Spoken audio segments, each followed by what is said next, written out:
There are certainly a lot of characters in One Piece. Some are cool, some like beer, and some are even queer. But there are one set of characters that interest me more than the others. The frauds. The characters that for various reasons get our expectations up, but then massively fails to live up to them. Kinda like you to your parents. Be that by turning out to be totally stupid if you analyze their plan for more than 5 seconds, or by losing to a character whose bounty is over 1 billion less than yours. I previously covered the biggest fraud of every pre-timeskip arc, and in that video I said, and if this video does numbers, we'll cover post-timeskip in part 2. And well, it kinda did. Plus, y'all really seem to want a part 2. I'm proud to present to you the biggest fraud in every One Piece arc post-timeskip. For the first stop, we're back to Sabaody, and this time it's gonna be a lot easier to find candidates. The obvious answer would be the fake straw hats, the Malo Black in particular. He's literally a career fraudster, and to his credit, he succeeded in fooling a lot of people he was actually Luffy, including some prominent pirates. Well, prominent by Paradise standards. I don't think Kaido was trembling in fear of Lip Dotty. It was not until Tomorrow, who knew the actual Luffy exposed him, that everyone learned the truth. I would like to ask the Malo one thing though. In a world filled with beautiful women, how are these the best you could find for Nami and Robin? But the Malo isn't my pick. It's Koribo. No, that's Caribou. I'm talking about his useless brother, that somehow has a bounty of 190 million, when he doesn't even know how to face in the right direction. Mind you, that's more than double Crocodile's first bounty. I can understand why Caribou got a high bounty with that Logia and hobby of ending the lives of Marines, but Koribo literally has nothing. It's like they learned he was the co-captain and just gave him a similar bounty to his brother. He does help start a Marxist revolution later on, which is very based, but during this arc he wins the first fraud award of today. Hey girl, want me to coat your ship so we can go to Fishman Island?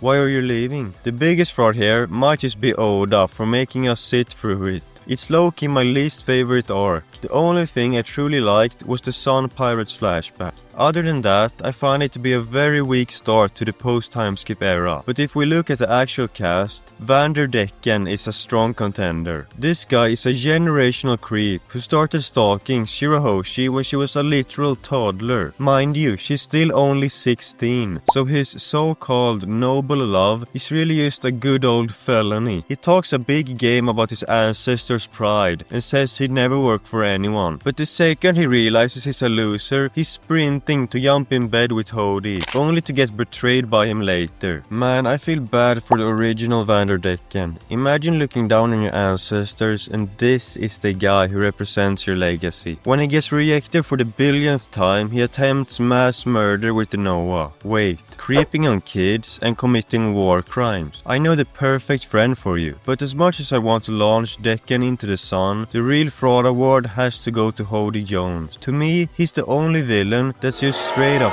bad. Even Wapol and Kuro have a certain charm to them, but Hody genuinely has no upsides. He's supposed to be the main villain here, but gets clapped by Zoro underwater before we even reach the middle of the arc. I really wonder if Luffy will be able to defeat him later. The only reason Hody is even a threat is because he's a glorified steroid junkie. Of all the power-ups in the world, energy steroids is the lamest excuse for a villain I've ever seen. Arlong was a East Blue starter boss and he still felt 10 times more imposing than this guy. Just go away, I don't want to talk about you anymore. We're off to the wasteland of Kuson and Akainu's party, Punk Hazard. Let's address the elephant in the room, who's probably got lung cancer, cause it's of course Smoker. I don't think I've seen a more tragic display by a character in a single arc than this one. It was as if Oda set out to completely crush all the legitimacy Smoker had. Let's quickly go over everything that happened. He got stomped by Law in 2 panels, got an increased chest size for a while, choked by Caesar,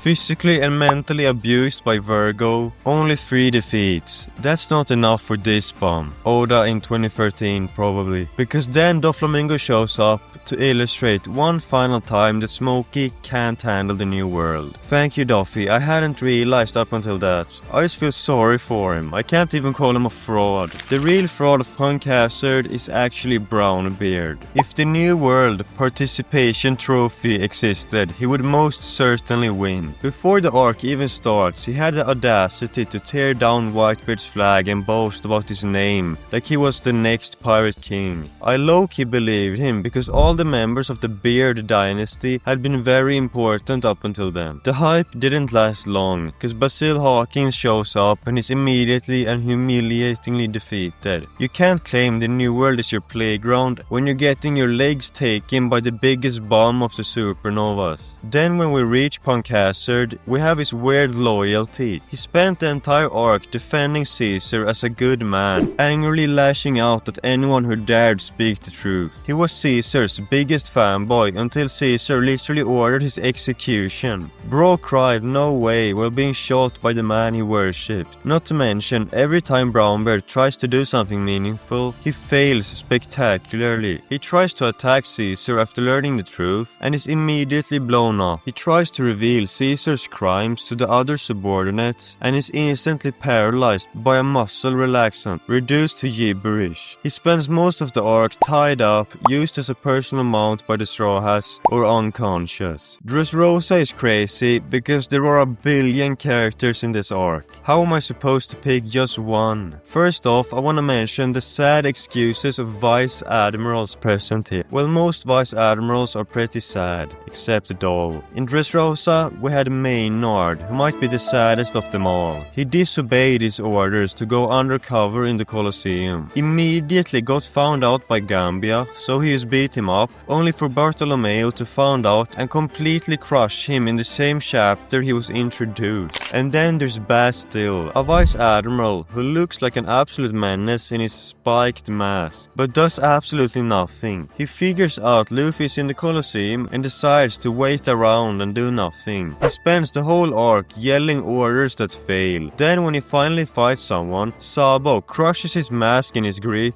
and one-shots him. You could argue Treble is a fraud when it turned out to look like this, but hey, he's basically the mastermind behind the Don Quixote family. You could even argue it's Doflamingo, for reasons I cover in depth in this video, but my official pick is Rebecca. Now, I ain't hating on her as a person, but from a living up to the hype standpoint, she's a real letdown. She was introduced as the undefeated woman of the Colosseum, someone with a unique fighting style who had survived countless battles, but when the dust actually settled, she doesn't even actually fight. Her undefeated streak is built entirely on just dodging until her opponents trip over themselves. You're more of a professional tag player than a gladiator. She didn't win a single meaningful exchange in the entire arc. The only reason she won D-Block was because of Hakuba. She spent the entire second half of the story crying and needing to be saved by Kuros, Luffy or Robin. For someone who was supposed to be a top tier gladiator, her only real power was having an unlimited supply of tears. And can we talk about the stupidity of her armor? You're telling me an undefeated gladiator thinks a metal thong is the best choice for a battle to the death? I know this is just Oda being Oda, but it's still absolute nonsense. And why did he have to make her 16 as well? Sue is tricky, because there's no obvious fraud here. But after a bit of pondering, I realized that a certain character here made me so disappointed. You all remember when Yak stormed the city and demanded the Minks to hand over a certain samurai named Raizo, but the Minks claimed he wasn't there. They were then tortured for days, but still maintained that Raizo isn't here. After Yak left and Kinemon and Kanjuro arrived, the Minks revealed that Raizo is alive and well in Sue. This Raizo guy must be the coolest, the most legendary guy ever, for them to risk their lives for him. People made fan art of how they thought he would look, and then with the big reveal we got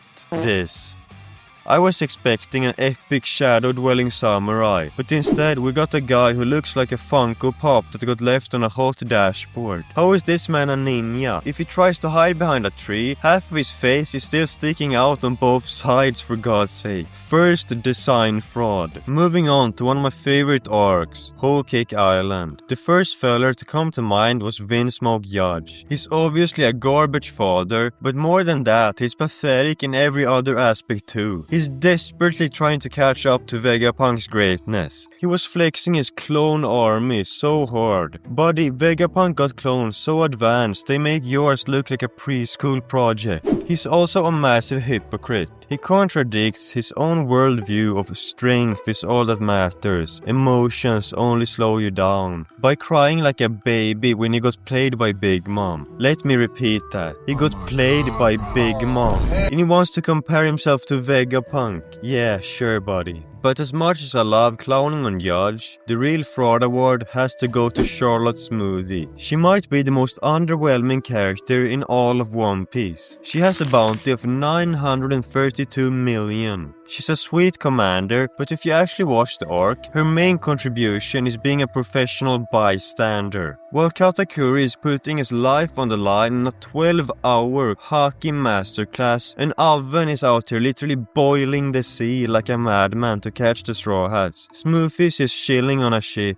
Her only move is squeezing the use out of her own subordinates. Cool hobby, I guess. Maybe try squeezing the people who are currently robbing you instead. People love clowning on Jack, but at least he did stuff on Sue. Smoothie never did anything, anywhere. Speaking of that chunky mammoth boy, welcome to Wano. The vibrant land where mothers stab their children so that they don't have to starve. Surely we'll have a great time here. There are too many characters here. Where do I even start? Well, I already mentioned Jack, so I guess that's a good place. Like I mentioned, he was truly a good villain in Sue. If I'm being real, he would have been better off if he had actually drowned at the end of that arc, cause his Wano display mostly consisted of being bullied by King and Queen and decisively losing fights. Then we got Big Mom that used advanced hockey during the arc, but then seemed to completely forget about it during her important fight with Kid and Law, which she then lost partly because of that. But none of them compare to the worst member of the worst generation, Basil Hawkins. This man's whole gimmick is predicting probabilities, yet he consistently makes the worst possible choices. He spends the entire arc getting embarrassed. He confronts Luffy and Zoro. Zoro slices his straw monster in half, and Hawkins runs away. He fights Law. Law cuts him up and leaves him bleeding on the floor. He brags about linking Killer to Kid's life, thinking he's won. But as the calculating genius he is, he forgets the crucial detail that Kid ain't got a left arm, leaving Killer with a golden opportunity to take him out, which he takes. If this video was about underrated characters, Killer might genuinely win in Wano.